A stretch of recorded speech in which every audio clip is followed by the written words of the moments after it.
A few nights ago, I listened to a podcast where a woman named Abigail Schreiber was interviewed. Now, she's the author of a new book called Bad Therapy: Why Kids Aren't Growing Up.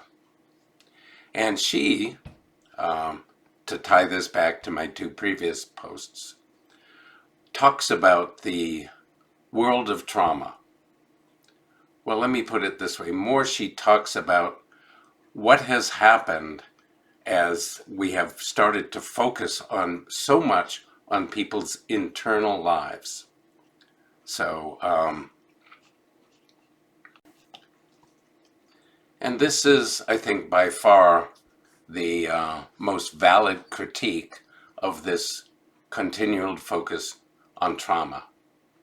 Simply put, I think everyone knows it's true, that now that we have trauma-informed therapists, now that we have a new generation of parents who have done everything they could possibly do to not traumatize their children, and by practicing gentle parenting, by focusing on the kids' social and emotional literacy, by always trying to make sure that their kids are safe, we see the results of that.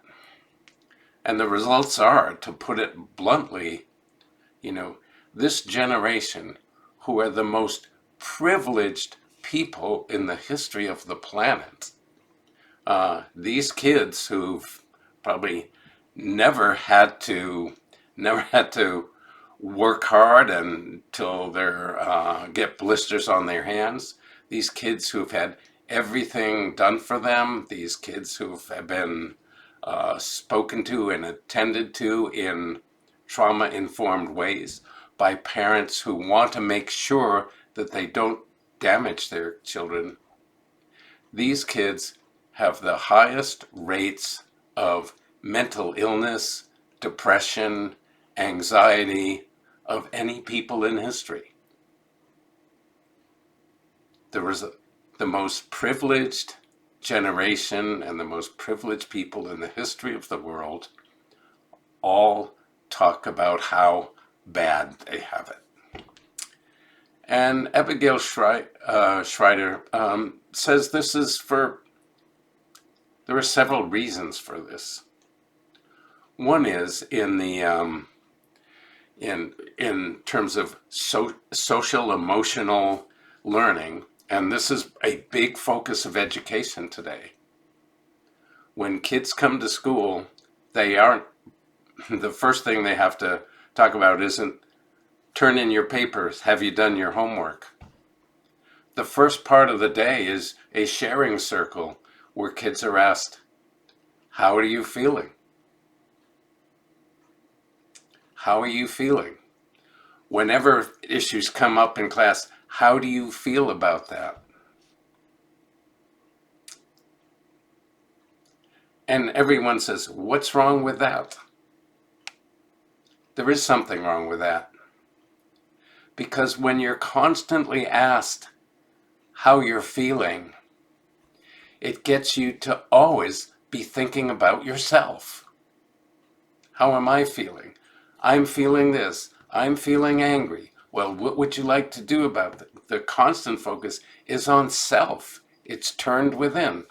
And so, it creates the essentially self-centered, it's the opposite of what someone would learn in a meditation retreat.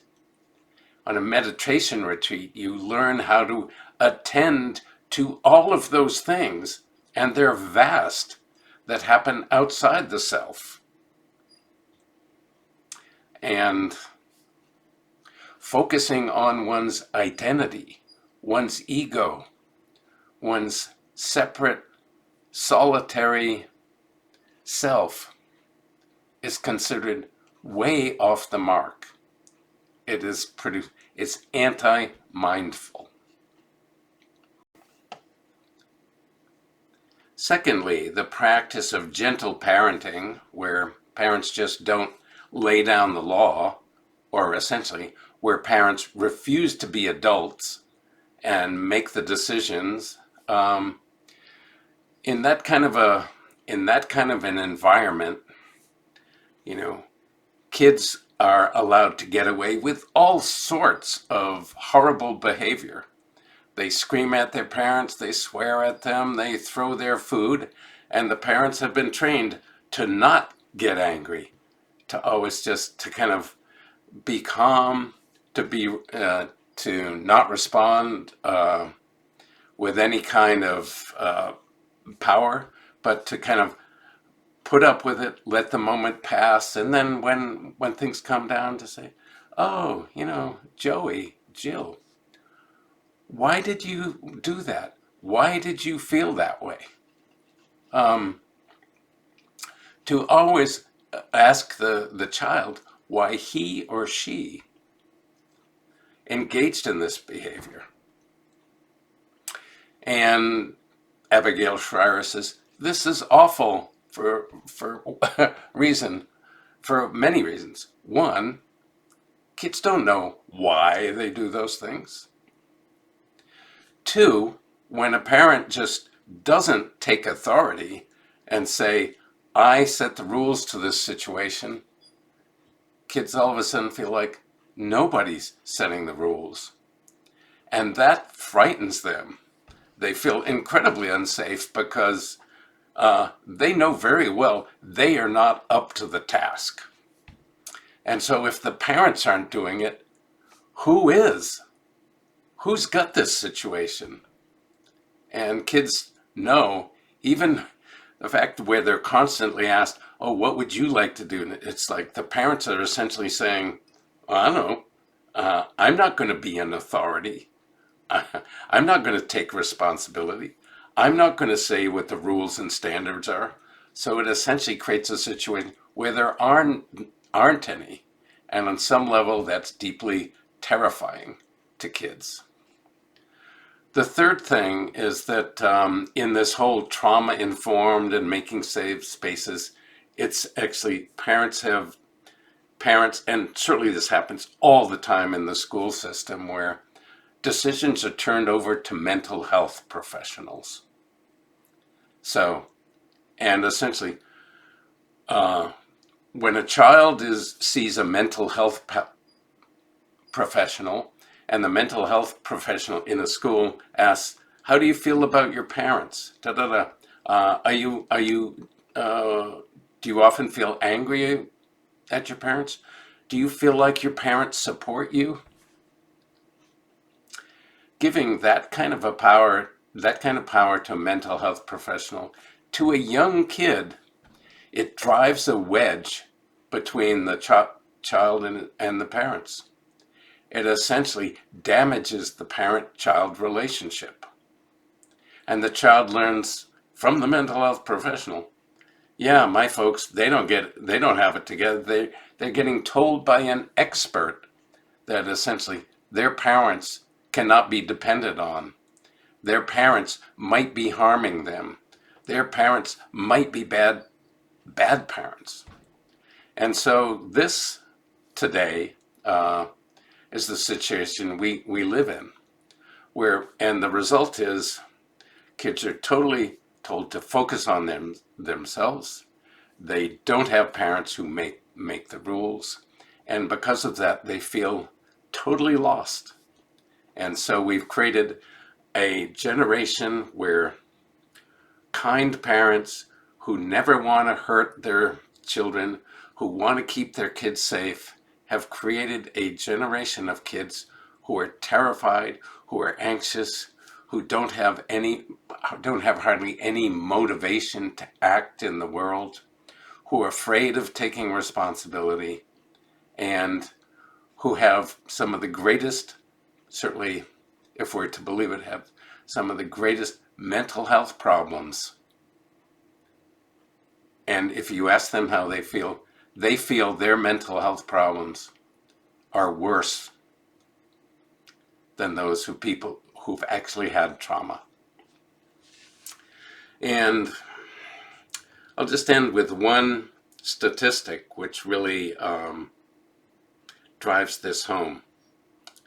You remember a few years back, it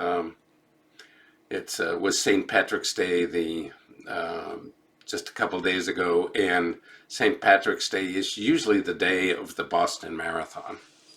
So a few years back, there was this bombing at the Boston Marathon, kind of improvised home-based IUD, and it kind of went off, and it was, left there in a backpack and a pressure cooker, and it was filled with shrapnel, and it went off and blew off people's legs and damaged them, and there was a scene of many people lost their legs, and it was just this horrible scene, and people were rescuing them.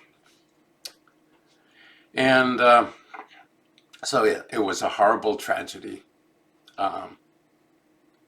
And it was reported on the news. And the event was replayed on the news, for days over and over again. And 2 months later, they did a study and found that the people who had watched it on the news, watched it over and over again, who weren't there, but who had watched it, 10, 15 times, had more trauma than those who are actually there. So I think I just want to say, again, I'm not denying trauma, but I'm saying this constant focus on it, this constant paying attention to it, this constant ruminating about it, creating a mental loop where it comes up over and over and over, creating anxiety, but without any actions that could lead one to deal with it, to make a change. Actions empower people. But most of what we're seeing today is this constant focus on trauma in ways that and that constant focus and replaying it just weakens people and disempowers them. And that, unfortunately, is a big reason why trauma is big today, because we are making it big. Every feeling does not mean something's wrong. If you're sad, it doesn't mean something's done something bad. If you're sad, it doesn't mean that you have trauma from your childhood, from your birth, from your past lives, from generations past. Every difficult feeling, we grow resilient by being able to bear them and learn how to take action and change them. And through taking that action, we become strong, we become resilient, and we become anti-fragile. Aho.